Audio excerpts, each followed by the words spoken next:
Today I'm going to tell you about a novel AI model called Generative Optimization Network that is built for memory efficient data generation.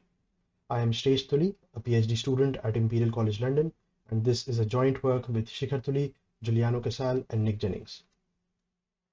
We all know that in recent years, deep generative models like autoencoders and generative adversarial networks have become ubiquitous for most data generation tasks. These tasks can include image superresolution, style transfer, and text-to-image synthesis. However, for complex modern tasks, the size of the neural networks we need is massive, making it hard to deploy these resource-hungry models on limited memory devices, for instance, edge computing networks. One solution is to distribute these neural networks across multiple edge nodes, but this adversely impacts the response time of applications. Another solution is to compress these networks using parameter pruning techniques, but this tends to reduce the generative capacity of such models. Thus, to avoid system upgrade costs and enable large-scale application deployment, it is crucial to develop data generation techniques that do not compromise on performance, yet have significantly lower memory footprint than the state-of-the-art methods. So let us think on how we can reduce the memory footprint of the most popular generative model, namely GAN. Traditionally, GANs have two neural networks, a generator and a discriminator. The generator takes as inputs randomly generated noise samples and outputs the generated samples. The discriminator takes as inputs the samples from the real data and the ones generated from the generator, and outputs an estimate of the probability of the input belonging to the target distribution. The complete model is trained iteratively by backpropagating the binary cross entropy loss to first update the weights of the discriminator, keeping generator weights fixed, and then using the true class label and fixing the discriminator weights, we backpropagate the loss to update the weights of the generator. Now, to reduce the size of the parameter set, let us think if we can work without the generator altogether.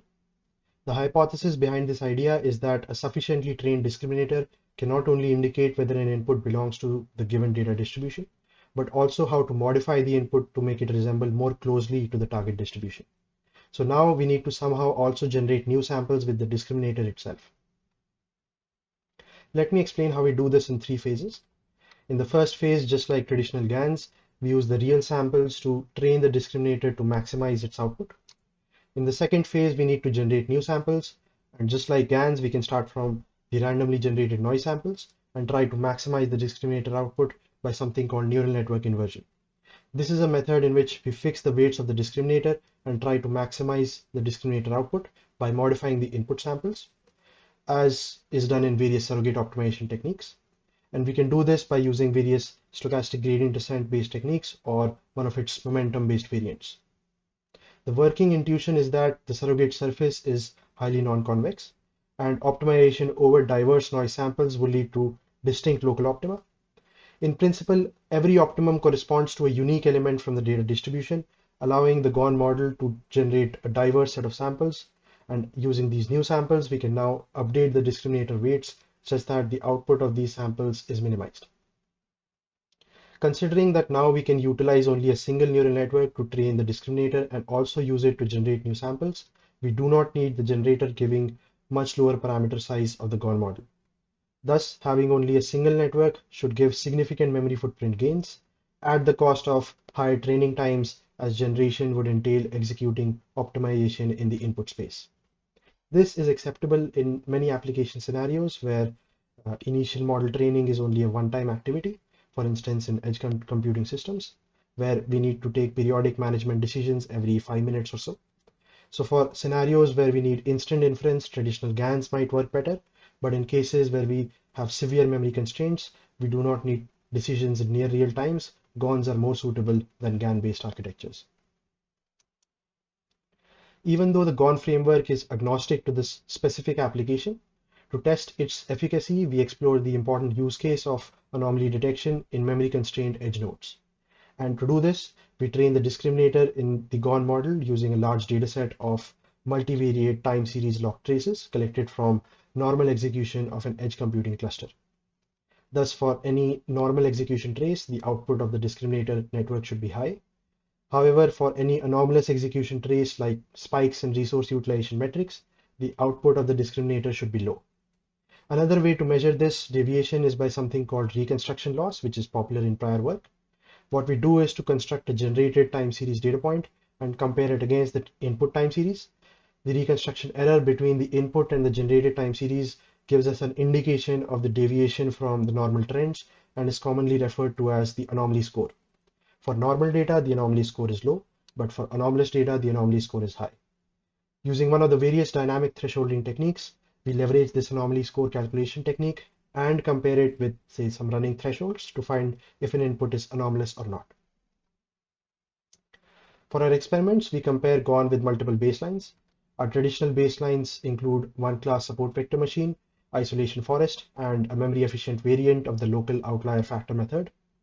Our deep learning baselines include a vanilla GAN-based generative model with GAN slimming techniques, a convolution neural network-based reconstruction model with CNN slimming, and a slim GAN generative model. All these baselines have been chosen due to their claimed memory efficiency against traditional GAN-based anomaly detection methods. We conduct our experiments using two existing datasets of log traces, the SMD and MSDS, and we also include our own datasets collected from a cluster with 10 Raspberry Pis. All the anomaly detection models are run on a Raspberry Pi 4B device with 8 GB of RAM. We compare the F1 score of anomaly prediction as well as the ratio of the F1 score with the memory consumption of the model.